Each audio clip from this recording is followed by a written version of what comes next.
So this is the story of how Donald Trump uses your money if you donate to him for his own books.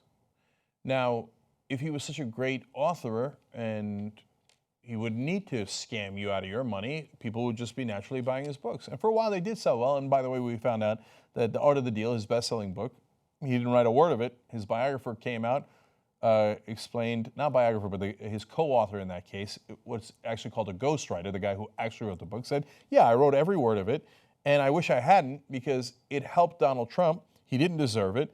And in reality, I spent a lot of time with him, and I can assure you he's a sociopath.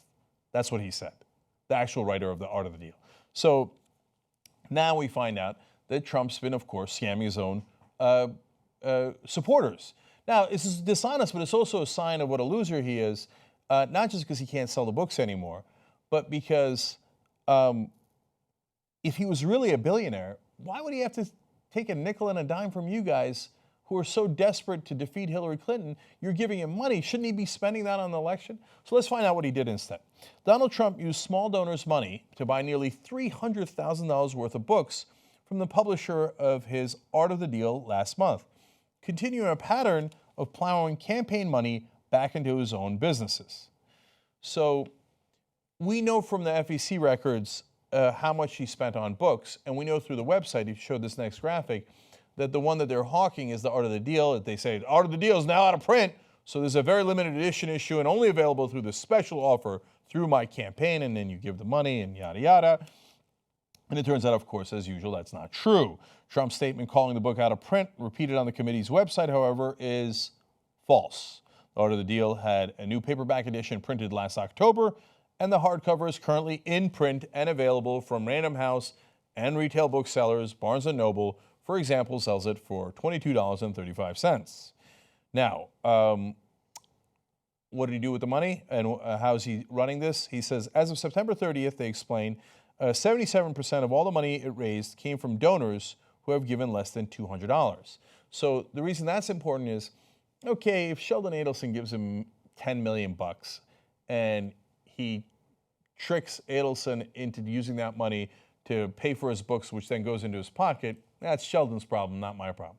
But most of the money is actually coming from you guys, people that are given less than $200.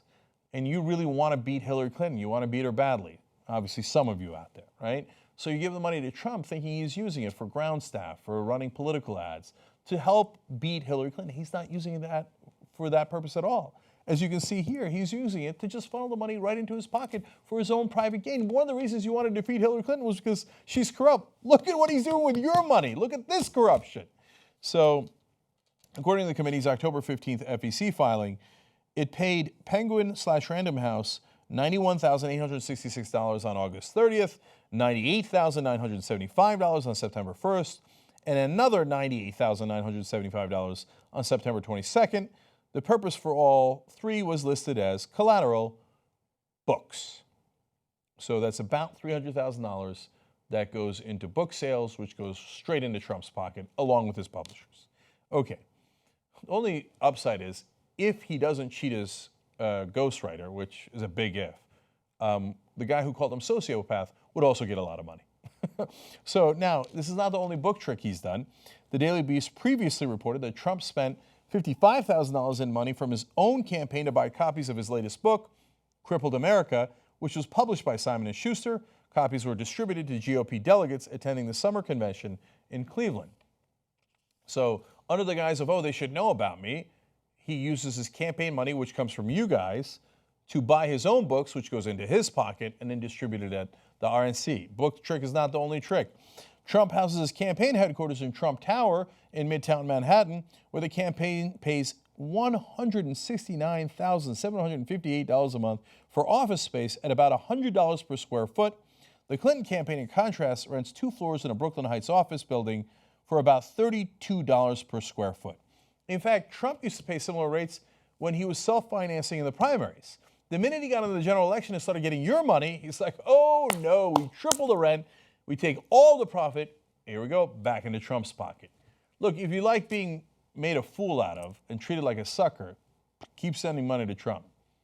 He's laughing at you behind your back. Trump paid, here's another scam, paid his Mar-a-Lago resort in Palm Beach $423,373 on the same day in May that his campaign finalized a deal with the RNC that began bringing him hundreds of millions of dollars of outside donations, even though the only events he'd held there were 2 victory parties and an afternoon news conference 2 months earlier. He could have held those 3 events at a nearby hotel for a total of about $40,000.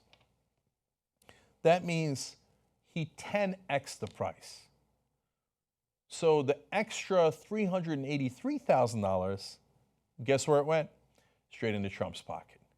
You keep on giving to him, he keeps on robbing you. This is the same thing he did at Trump University. This is the same scam he's run over and over again. To the people who trust him most, he views you as the biggest suckers. He has no respect for you, and he thinks, that's not my friend, that's not my colleague, that's not my supporter, that's my mark. I'm going to run the con on him. The idiot trusted me. I'm going to rob every dollar I can from him. And by the way, you run these 2-bit scams if you're not really a billionaire. If you're a billionaire, you don't have to run these scams. He's been lying to you the whole time about everything. He's not successful. He doesn't have a lot of money. And the main money he gets is from robbing people like you. You still want to give him money? Have at it, Hoss. But buyer beware. The whole 2-hour podcast of the Young Turks, you're going to get it if you become a member, TYTnetwork.com/join.